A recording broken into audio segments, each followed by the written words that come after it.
4. Ion मंडल यानी ionosphere. इस मंडल की ऊंचाई 80 से 640 किलोमीटर तक मानी जाती है। इसमें ऊंचाई बढ़ने के साथ ताप में वृद्धि हो जाती है। ये मंडल प्लाज्मा अवस्था में है। प्लाज्मा अवस्था। पदार्थ की सामान्यतया 3 अवस्थाएं होती हैं: ठोस, द्रव्य तथा गैस। वस्तु ठंडी होने पर ठोस अर्थात सॉलिड अवस्था में होती है। गर्म होने पर द्रव्य अर्थात लिक्विड बन जाती है। गैसीय अवस्था में अणु या परमाणु इधर से उधर आजादी पूर्वक घूमते फिरते रहते हैं। प्रत्येक परमाणु के केंद्र में नाभिक अर्थात न्यूक्लियस होता है, जिसमें न्यूट्रॉन तथा प्रोटॉन होते हैं। नाभिक के चारों ओर इलेक्ट्रॉन चक्कर लगाते रहते हैं। जब गैस का ताप बढ़ा दिया जाए या उस पर पराबैंगनी किरणें डाली जाएं, तो नाभिक के चारों ओर घूमने वाले इलेक्ट्रॉन परमाणु से टूटकर अलग हो जाते हैं। इन्हें मुक्त या आजाद इलेक्ट्रॉन कहते हैं। इस अवस्था में परमाणु धन आयन कहलाते हैं। मुक्त इलेक्ट्रॉन तथा धन आयन की अवस्था को प्लाज्मा कहते हैं। ये पदार्थ की चौथी अवस्था है।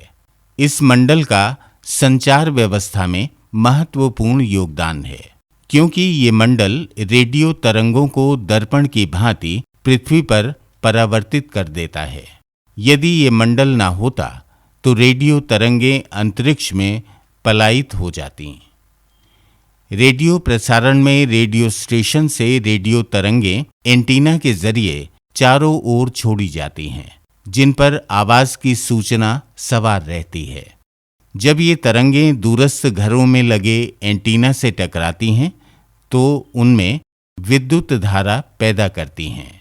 रेडियो सेट के अंदर की मशीनरी उस धारा से आवाज को पृथक कर देती है तथा आवाज का स्वर ऊंचा कर देती है, जिसे हम आसानी से सुन सकते हैं। रेडियो स्टेशन से दूरस्थ घरों तक रेडियो तरंगें 2 तरीकों से पहुंचती हैं: 1 मीडियम वेव तथा 2 शॉर्ट वेव के रूप में। मीडियम वेव्स जमीन की सतह से ऊपर चलती हैं। इन्हें सतही तरंगें भी कहते हैं। जैसे जैसे ये आगे बढ़ती हैं, इनकी तीव्रता कम होती जाती है।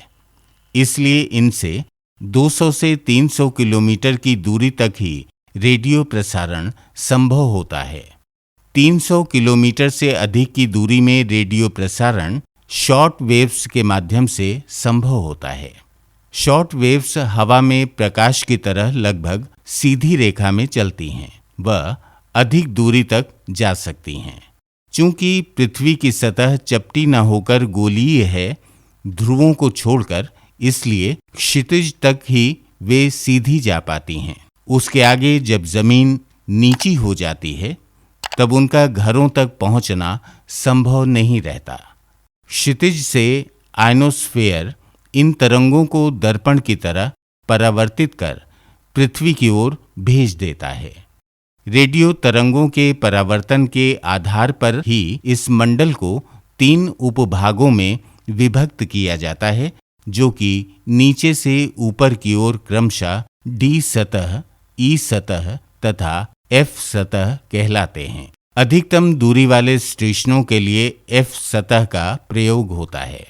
आयनोस्फेयर की विशेषता ये है कि इससे केवल मेगाहर्ट्ज तक की रेडियो तरंगें ही परावर्तित हो पाती हैं। उससे अधिक आवृत्ति की तरंगें उसे पार कर जाती हैं। आयन मंडल का निर्माण सूर्य से आने वाली पराबैंगनी किरणों के द्वारा होता है। जब वे ऊपरी वायुमंडल पर पड़ती हैं, तो परमाणु के बहुत से इलेक्ट्रॉनों को मुक्त कर देती हैं, जिससे गैस प्लाज्मा बन जाती है।